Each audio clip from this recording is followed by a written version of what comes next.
여호수아서 12장 살펴볼 차례인데, 여호수아서를 크게 나누면 둘로 이렇게 두 단락으로 구분할 수가 있겠습니다.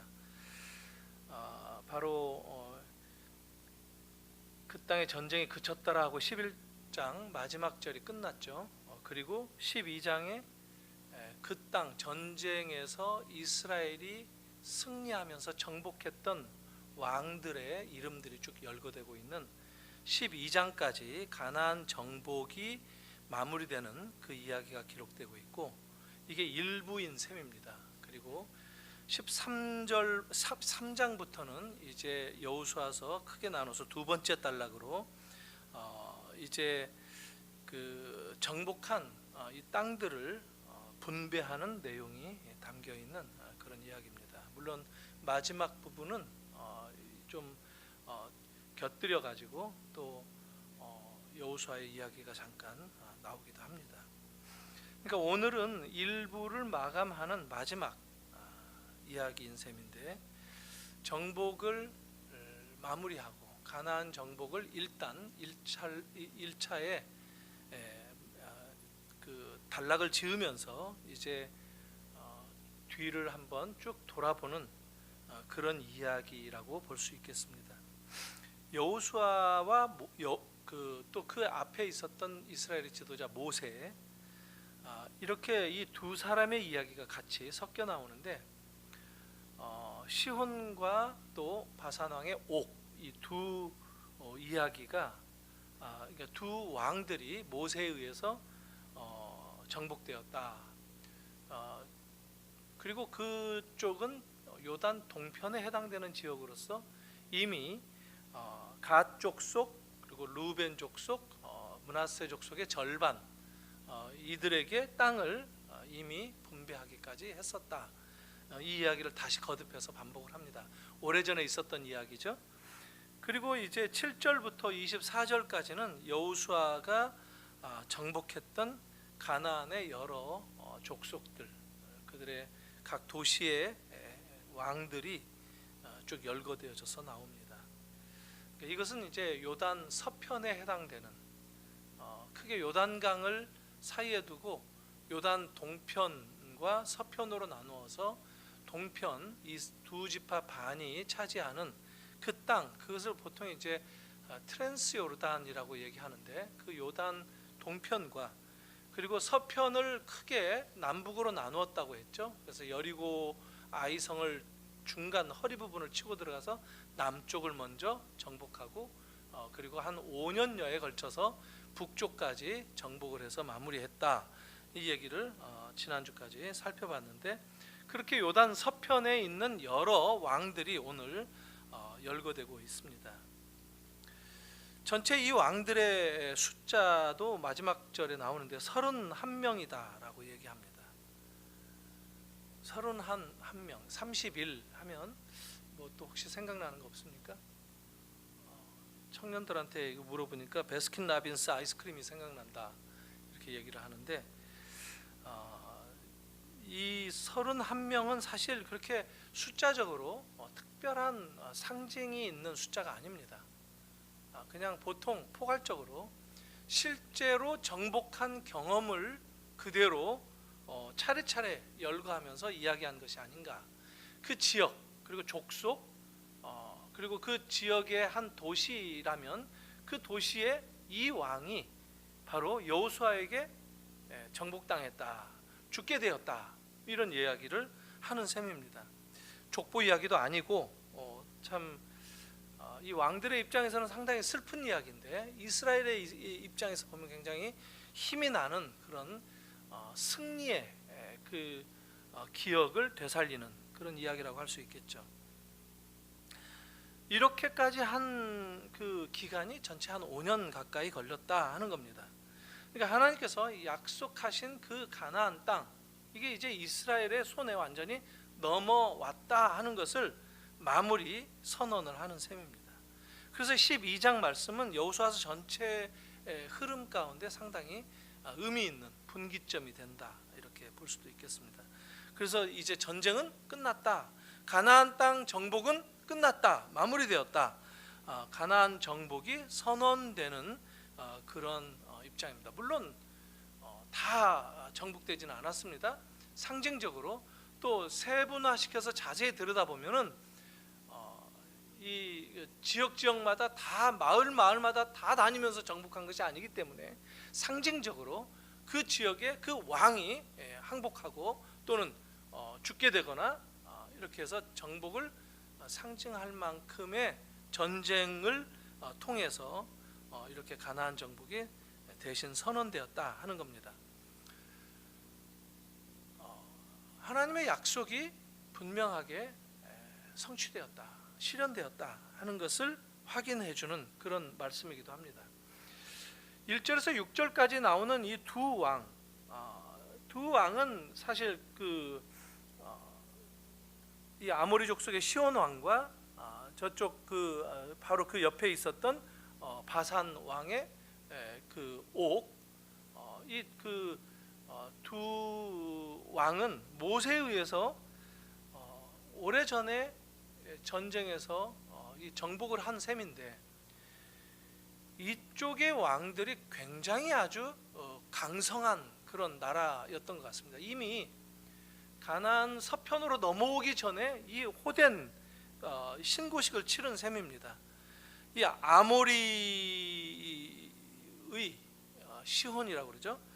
그리고 바산 왕의 옥, 얼마나 이 두 왕이 강했으면 그들을 물리친 이 모세와 이스라엘을 이렇게 이스라엘이 하나님을 찬양하는 이야기가 시편 136편에 기록되어 있기도 합니다. 19절 21절에 나오는 것이죠. 바산 왕 같은 경우에는 기골이 아주 장대한 왕이었다고 합니다.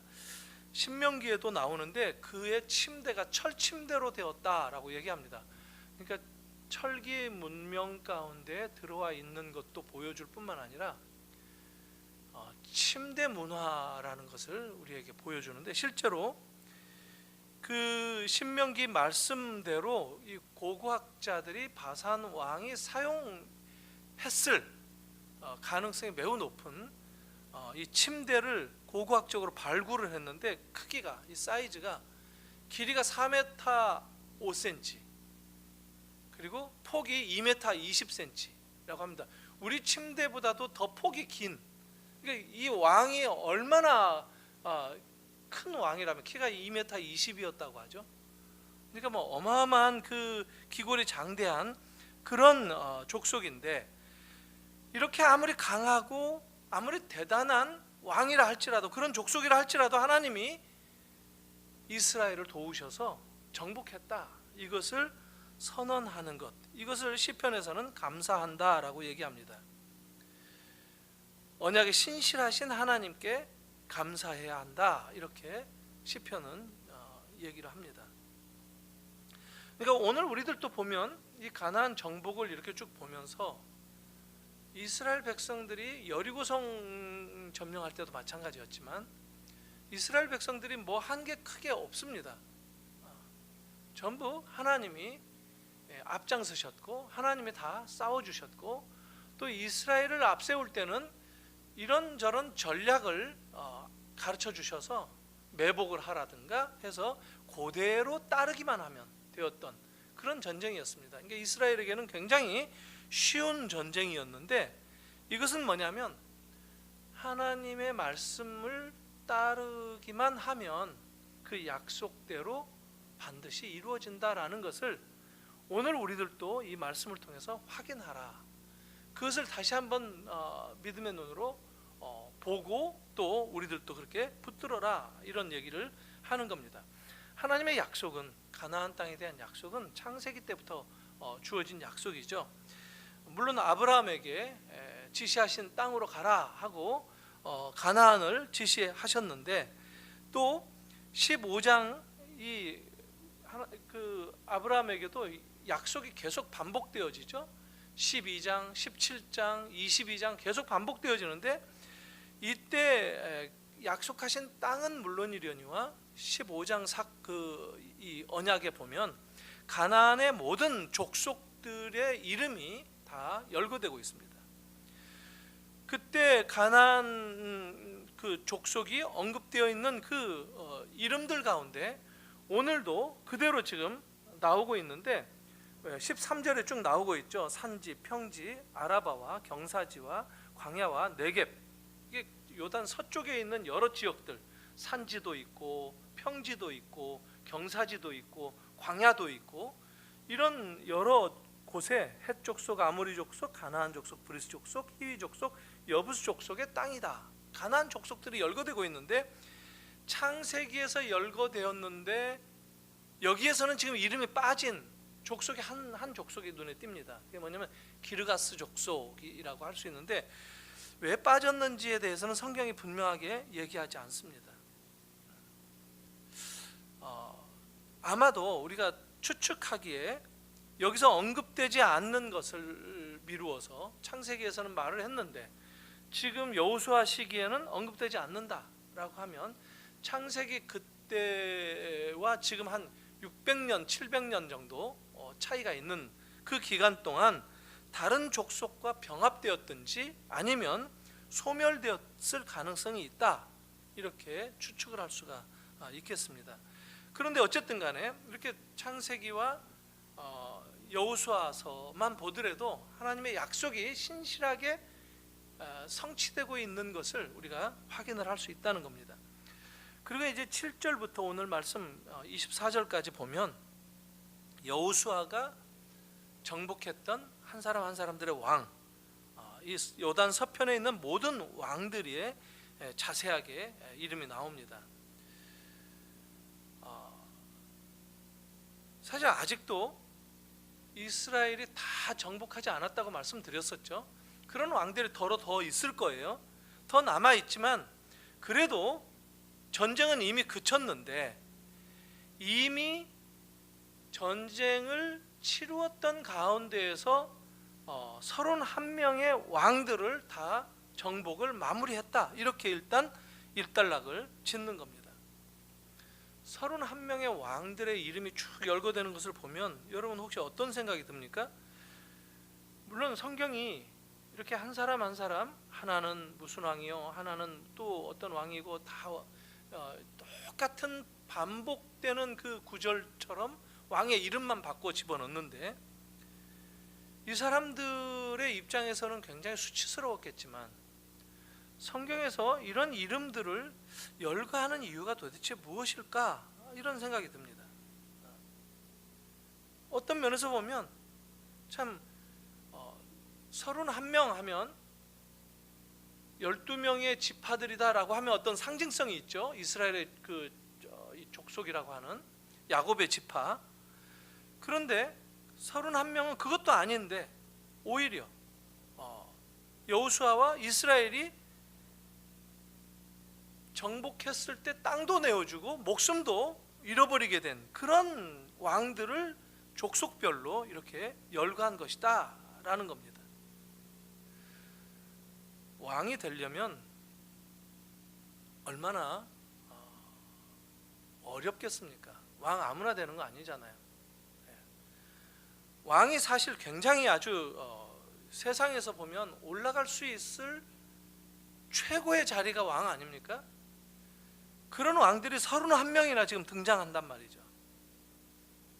어떻게 보면 족속들은 뭐 가나안 7족속 이런 식으로 말하지만 왕들은 31명, 지역마다 왕들이 있었던 것 같아요. 아마 도시로 구분되어지는 지역들마다 다 왕들이 있었던 것 같아요. 그 왕들이 서로 다투기도 하고 경쟁하면서 또 갈등하면서 서로 병합도 되고 하면서 공존해 왔겠죠. 가나안에서.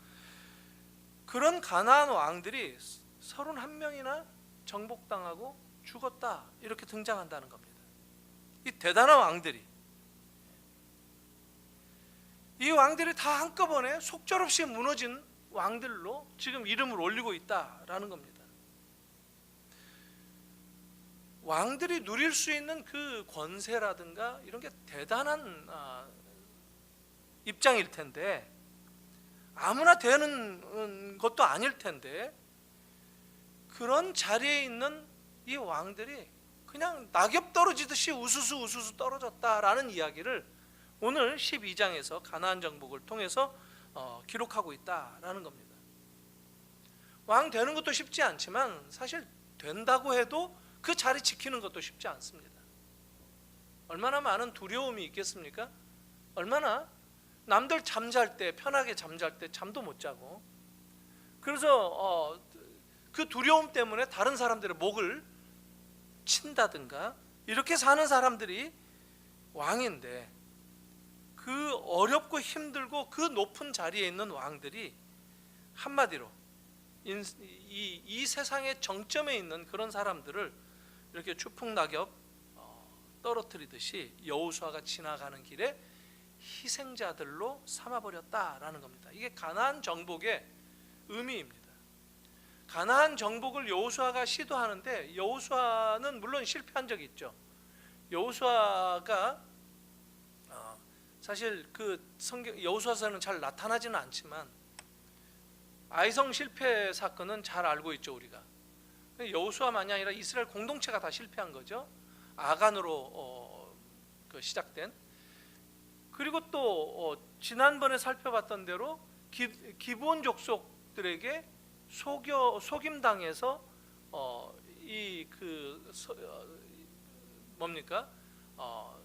그 외교 관계를 맺고 조약을 맺은 것, 이것도 실수라면 실수죠. 하나님께 물어보지 않았다라고 얘기하죠. 마땅히 물어봤어야 되는데. 그리고 지금 이 가나안을 정복을 마무리한 여호수아의 입장에서 마무리한 다음에 분배를 했는데, 분배해서 이제 이스라엘이 가나안 정복을 완수하는 길로 나아가야 되는데 그 길로 나아가지 못하는 뭔가의 약점이 여호수아서 이야기에 계속 흘러가고 있다라고 하는 것, 이것을 우리가 같이 볼 수 있어야 됩니다. 이게 일종의 여호수아서의 흐름입니다.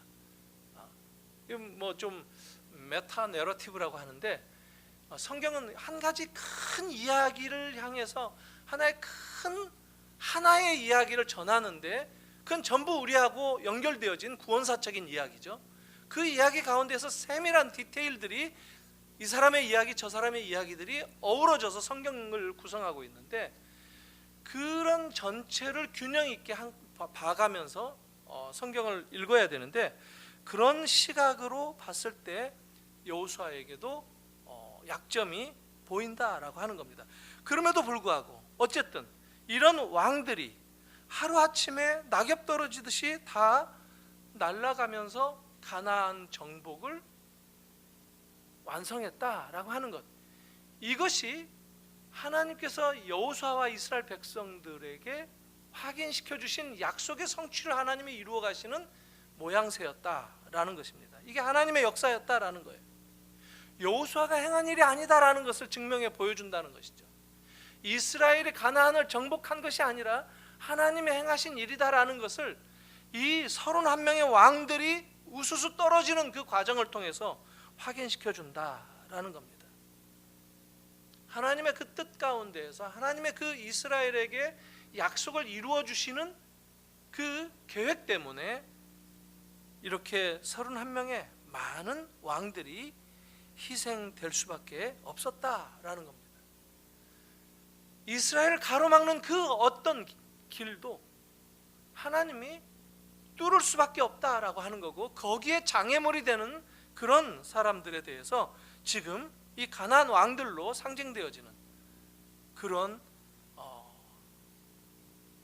무참히 무너질 수밖에 없는 그런 형편이다라는 것을 성경이 보여준다는 것이죠. 그래서 왕들 한 사람 한 사람들의 그 가치와 그 위대함, 이런 것들 이 세상의 관점으로만 보는 것이 아니라 왕들을 그렇게까지 만들 수 있는 하나님이 누구신가, 그 하나님의 뜻은 무엇인가 하는 것을 우리가 읽으면서 여호수아를 이해해야 된다 하는 겁니다. 성경은 사실 우리에게 이것을 들려주고자 하고 이것을 깨닫게 해주고자 하는 겁니다. 사실 이스라엘을 이렇게 가나안 정복으로 인도하신 그 하나님의 뜻이 무엇인가 하는 것도 계속해서 생각할 때, 그럴 때 여호수아가 이 하나님의 말씀 가운데 신실하게 끊임없이 반응할 수 있을 터이니까 마땅히 그런 반응들이 어떻게 나타나는가 하는 것들도 우리의 관심사가 되어야 된다는 것이죠. 그럴 때 이스라엘 백성들이 그들의 위치나 그들의 입장을 온전히 잘 수행하고 있는가 하는 관점도 우리들이 주목해야 되는데, 그런 면에서 보면 이스라엘도 그렇게 좋아 보이지만은 않는다 하는 겁니다. 사실 이스라엘은 굉장히 약한 나라였습니다. 이스라엘은 사실 그 고대 사회에서는 존재감이 전혀 없는, 그냥 알려지기로 한다면은 애굽에서 수백 년간 한 450년 가까이 종살이 하다가 노예로 살다가 그들의 하나님 여호와에 의해서 출애굽을 하게 되었다, 해방되었다라는 정도의 소문이 지금 퍼지고 있는 정도. 그리고 광야를 거쳐서 지금 가나안, 그들의 신 하나님이, 여호와 하나님이 주시겠다 약속하신 그 가나안을 향해서 지금 그들이 움직이고 있다 하는 이 정도 소문이 나 있는 상황이지, 그때까지 전쟁을 치러본 적도 별로 없습니다. 거의 없다시피 합니다. 그러니까 시온과 옥을 물리쳤던 모세의 이 전쟁의 본격적인 가나안과 부딪혔던 전쟁의 최초였다고 할 수 있다는 것이죠. 이렇게 힘이 없는 이스라엘을 향해서 하나님은 가나안을 점령하라 라고 명령을 하셨다는 거예요. 애굽에게 명령을 하셨다라고 한다면 얘기가 또 달라지죠. 애굽은 제국이었기 때문에 애굽에게 가나안을 그리고 세계를 제패하라 이렇게 하나님이 명하신다라고 한다면 그것은 이해가 되는 얘기입니다. 애굽 스스로 그런 세계 정복이 그때 당시에 가능할 수 있다라고 누구나 생각할 수 있기 때문입니다. 그렇지만 이스라엘은 완전히 다른 얘기예요.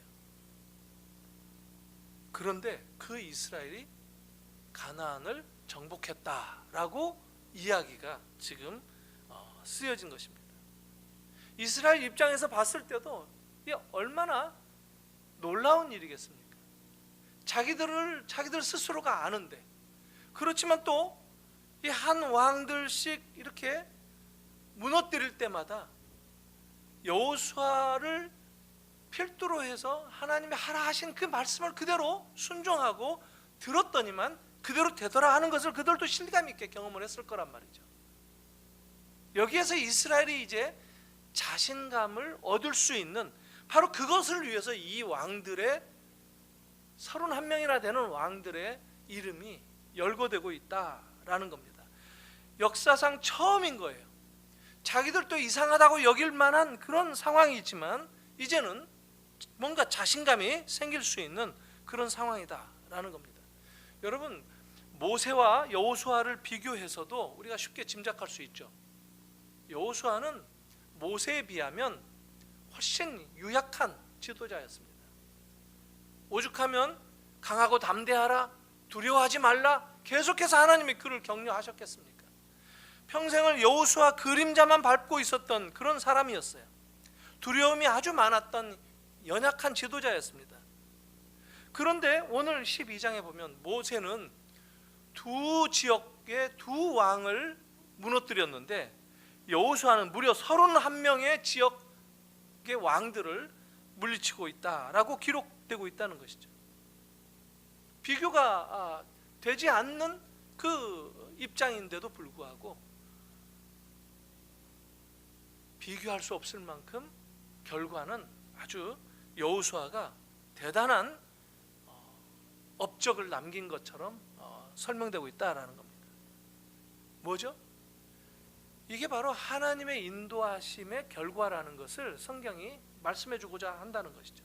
하나님이 인도하신다는 것을 믿고 묵묵하게 그 약속만 믿고 나아갔더니만 여호수아에게 이런 결과가 주어졌다. 가나안의 정복이 완수될 수 있었다. 이렇게 볼 수 있다는 겁니다.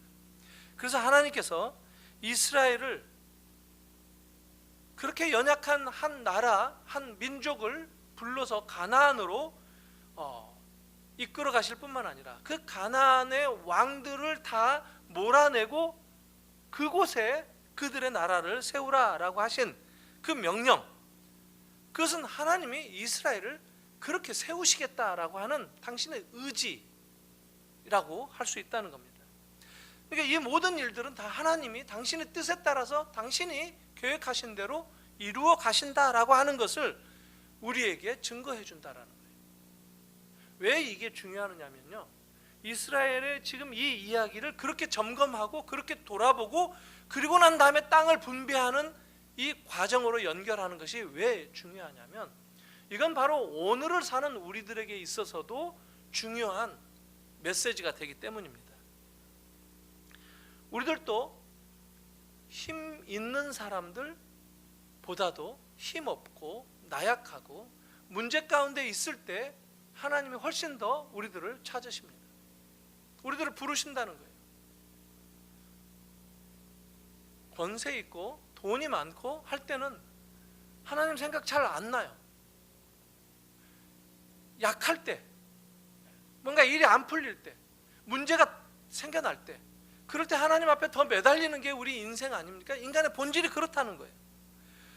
바로 우리가 연약하지만 우리가 하나님께 부름을 받았다라고 하는 것, 그것은 우리로 하여금 하나님이 주신 그 약속, 당신이 계획하시는 그 계획을 우리를 사용하셔서 이루어 가시겠다라고 하는 것과 마찬가지다라는 겁니다. 우리는 어떤 면에서 보면 우리 스스로는 연약하고 우리가 우리를 돌아보아도 한심하고, 바울이 그랬죠. 바울이 자기가 한없이 연약하다라고 고백하고 있죠. 우리들도 마찬가지라는 것이죠.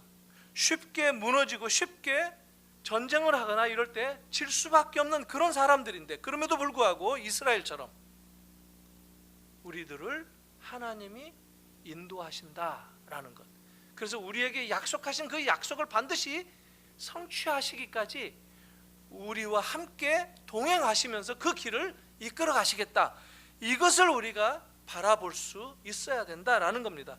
거기에서 바로 그 점에 있어서 오늘 이 말씀은 그런 원리를 우리에게 제시해 주는 좋은 증거가 된다, 이렇게 말씀드릴 수 있습니다. 우리들도 사실 이스라엘처럼 불순종 잘하죠. 아이성 사건 기억하시죠? 믿음으로, 그리고 말씀을 듣고 하나님이 앞장서시는 그 하나님의 전쟁을 우리가 이해하고 따랐어야 되는데 그러지 못했고, 숫자가 얼마 되지 않는다 하니까 우습게 알고 먼저 쳐들어갔다가 다 홀딱 패배하고 돌아오죠. 물론 그것은 하나님의 말씀을 순종하지 않았던 그 아간 사건, 여리고성 사건 때 성을 그 점령할 때 저질렀던 죄악 때문에 그렇게 그 불순종으로 얻어진 결과이기도 했죠. 이스라엘과 우리들이 비교해 볼 때 그렇게 큰 차이가 없다는 거예요. 이스라엘도 불순종하고 이스라엘도 연약하고, 그럼에도 불구하고 하나님의 약속은 반드시 이루어지더라라고 하는 것. 오늘 우리들도 때때로 우리가 하나님의 말씀을 잘 듣지 않고 우리의 생각을 앞세우고 살고 그런다 할지라도, 때때로 보면 우리는 잘못된 동기로 움직이거나 안 좋은 이기심으로 또 탐심이 꿈틀대면서 살아가는, 그렇게 유약하고 부족한 그런 인생들이지만, 그러나 이런 우리들도 하나님은 부르셔서 당신의 뜻을 이루시도록 깨달으라고, 어떤 삶의 방식과 원리를 따라서 살아야 될 것인가, 하나님이 앞장서시는 것, 하나님의 말씀을 듣고 말씀을 순종하면서 가기만 하면, 우리같이 연약해도, 우리같이 때때로 불순종하고 넘어지는 자들도 다시 일으키셔서 그런 성취를 이루게 하신다라고 하는 것, 이것을 오늘 여호수아서를 통해서 우리에게 주신다라는 겁니다. 주님이 그래서 우리를 부르셨다라고 하는 것은 주님이 우리를 사용하시겠다라는 뜻이기도 합니다. 바로 그런 얘기입니다. 주님이 우리를 또 사용하신다라고 하는 것은 주님께서 친히 역사하시고 앞장서셔서 우리를 인도하시겠다 하는 선언이기도 하다라는 겁니다. 그러니 우리는 믿고 그 주님만을 바라보면서 그 주님께서 우리를 어떻게 인도하시는가, 그 길을 따라가기만 하면 된다라고 하는 것이 이 여호수아를 통해서 우리에게 다시 확인시켜 주는 것, 것이다 하는 겁니다. 세상은 이럴 때 우리를 좀 비아냥거릴 수도 있습니다. 왜냐하면 이스라엘을 비아냥거리는 것과 마찬가지인데, 힘없고 약하기 때문에 하나님의 일을 한다라고 할 때 어떻게 그거 가지고 하나님의 일을 할 수가 있겠는가, 이렇게 비아냥거릴 수도 있단 말이죠. 하나님의 일을 하기 위해서는 마치 어떤 큰 능력을 갖춰야 되는 것으로 생각하고 비웃을 수도 있다는 것이죠. 너 같은 사람이 도대체 뭘 할 수나 있겠는가, 이렇게 세상이 우리를 비웃을 수도 있다는 겁니다. 그럴 때 우리는 바로 하나님이 우리를 인도하셨던 그 여호수아서의 그 원리로 대답을 할 수 있어야 된다는 거예요. 뭐냐면, 나는 못하지만, 그래 나는 못하지만 그러니까 하나님이 하시는 거 아니냐, 하나님이 대신 해주시는 것을 여호수아를 통해서 내가 확인했다라고 기죽을 필요 없이 얘기할 수 있어야 된다는 것이죠. 이스라엘이 비록 연약함에도 불구하고 그들보다 훨씬 더 강한 가나안 민족들을 정복할 수 있었던 그게 가능했다면, 바로 이제 가나안 족속에게도 이스라엘이 어떻게 비춰졌겠어요? 저들은 누구인가? 저 이스라엘이라고 하는 민족은 어떤 민족인가? 어떻길래 저럴 수가 있을까? 하면서 그들의 배후인 하나님이 함께하는 민족, 하나님이 함께하는 사람, 하나님이 역사해 주시고 하나님이 약속을 이루어 가시는 그런 하나님을 그들이 두려워할 수밖에 없게 된다라는 겁니다. 그래서 한 걸음 더 나아가면, 하나님이, 이스라엘의 하나님이 그렇게 위대하신 분이라고 한다면 우리도 그 하나님을 믿어야 하지 않겠나?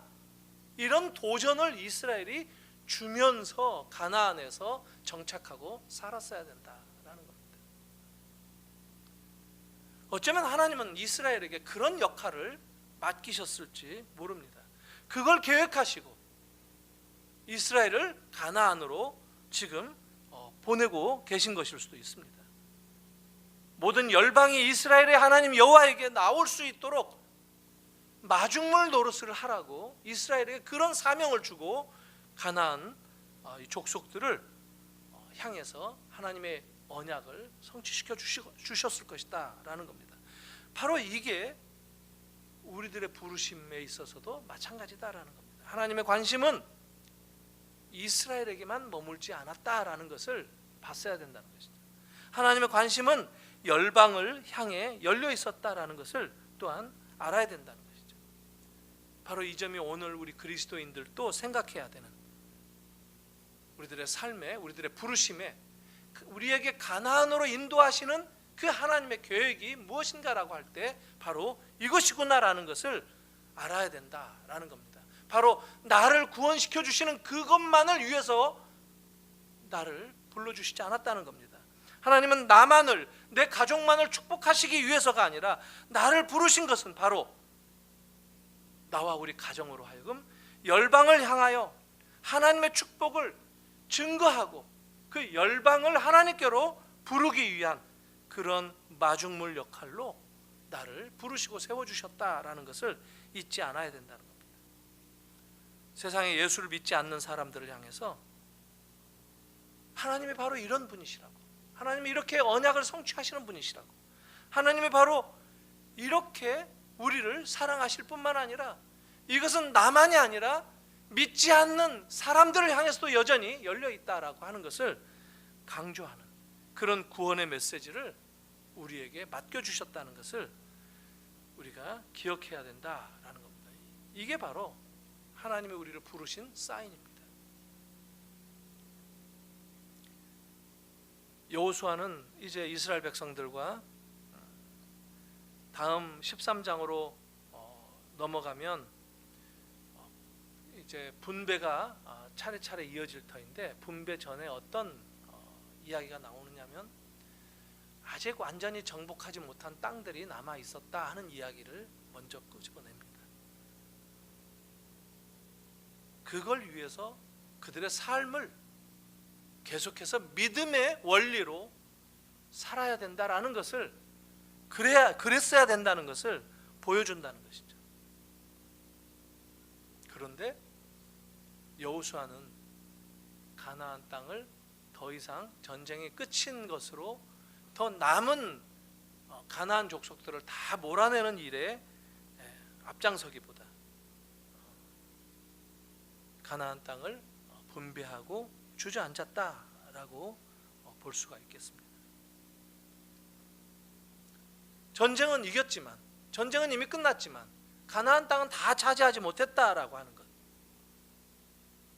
그 말을 성경에 분명히 그 얘기를 하고 있는데, 그럼에도 불구하고 아마도 여호수아나 이스라엘 백성들이 땅의 중요성을 그렇게 의식하지 못한 게 아닌가.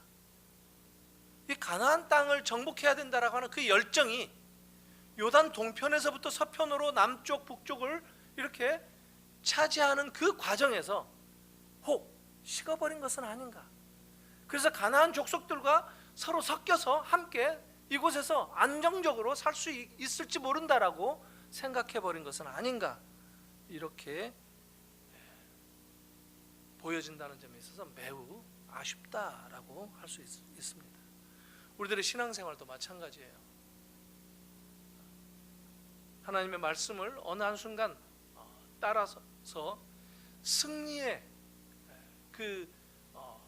이 왕들의 이름이 열거되는 것처럼 31명의 왕들이 여호수아에게, 이스라엘에게 당했던 왕들이 열거된 것처럼 우리들도 우리의 전리품들이, 우리의 승리의 이야기들이 우리의 신앙생활 가운데 이제까지 있는데, 하나님이 나를 인도해 주셔서 이런 문제도 해결해 주셨고, 이런 삶으로 인도해 주셨고, 이런 어려움도 건너뛰게 하셨고 하는 일들이 얼마든지 있는데, 그것을 돌아보면서 계속해서 또 주님께서 주시는 더 큰 선물을 향해서 나아가야 되는데도 불구하고 우리는 우리 자리에서 멈추면서 이거 나 좀 잘 지키고 좀 더 편안했으면 좋겠다, 좀 더 안락했으면 좋겠다라고 가나안에 머물러서 가나안의 문화에 동화되어지고 가나안의 종교에 마침내 이렇게 휩쓸리게 되는 이스라엘 백성들처럼 우리도 이 세상에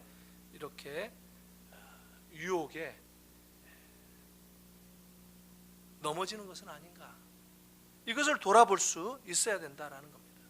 적어도 온전한 이스라엘이 가나안에 정착되기까지 그들은 가나안의 족속들을 온전하게 몰아냈어야 됐고, 이게 하나님의 생각이었고 하나님의 계획이었는데, 뜻이었는데, 그들은 그것을 몰아내기보다 열정은 식어버리고 좀 더 안정되고 싶다 하는 생각이 더 앞장선 것이 아닌가 한다는 겁니다. 그래서 31명의 왕들은 몰아내는 데 성공했는데 이스라엘은 더 이상 나아가지 못했다. 그 자리에서 멈췄다. 이제 소극적으로 주저앉았다라고 말할 수 있다는 겁니다. 그래서 점점 가나안을 이제 땅을 나누어 가지면서 닮아가 버리는 그런 삶으로 전환되는 것, 이것이 참 아쉽다 하는 겁니다. 그러다 보니까 영향을 끼쳐야 되는데, 세상을 향해서 영향을 끼치고 하나님을 자랑하고 하나님의 약속이 이렇게 신실하게 이루어진다라고 하는 것을 가나안 족속들에게 증거해야 되는 그런 삶을 보여야 되는데도 불구하고 오히려 그러기는커녕 그 가나안 사람들에게 도리어 영향을 받기에 이르는, 그게 오늘 이 말씀들 가운데 13장으로 연결되어지는 그 가운데 확인할 수 있는 그런 내용이었다라는 겁니다.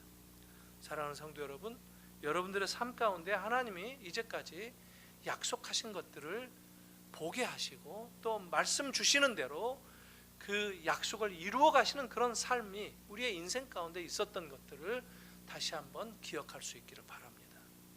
그리고 그 하나님은 우리에게 계속해서 매일매일 그 약속의 말씀을 주실 뿐만 아니라 그 약속의 말씀을 따라서 묵묵하게 살아가는 그런 우리의 삶을 기대하시고 원하신다라고 하는 것도 또한 기억할 수 있기를 바랍니다. 그래서 우리의 삶이 쉼없이 하나님의 뜻을 이루어가는 그런 삶으로 설 수 있어야 된다는 것, 이것을 오늘 이 여호수아 말씀을 통해서 메시지로 받을 수 있기를 바랍니다. 가나안을 정복했던 이스라엘 백성들의 삶과 오늘날 예수를 믿고 주님께 부름을 받은 그리스도인들의 삶은 어떤 면에서 보면 거의 똑같은 평행적인 원리 가운데 놓여 있다라고 할 수 있습니다. 주님이 우리에게 우리의 가정과 또 교회 공동체를 향해서 주시는 약속, 언약, 그 선물은 무엇인가 하는 것들을 확인하고 그 뜻을 이루어 가기 위해서 우리들이 어떤 반응을 보여야 할 것인가 하는 것, 이것을 보지 못할 때 흔히 데카당스라 그러죠. 쇠퇴하고 침체하고 그렇게 되어진다라는 것이죠.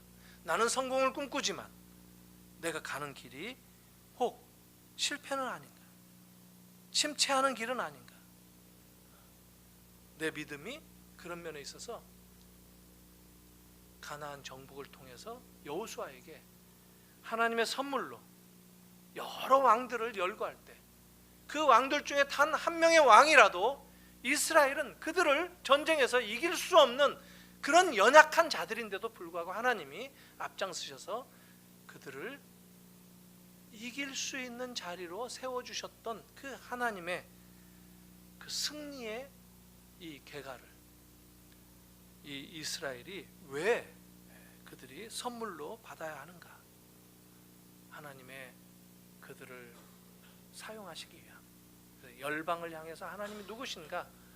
하나님의 구원을 선포하고 하나님 앞에 다 무릎 꿇을 수밖에 없는 인생들인 것을 모든 하나님의 형상을 가진 족속들마다 인간들마다 사람인 한 다 하나님 앞에 나오라라고 하는 이런 복음의 선포가 그들의 삶 가운데 있어야 되는 것, 이것이 하나님의 뜻이었다라는 것을 기억하면서 오늘 우리들을 인도하시는 하나님을 다시 한번 의지하고 나아가시는 여러분들 되시기를 바랍니다. 같이 한번 기도하고 예배를 마치겠습니다.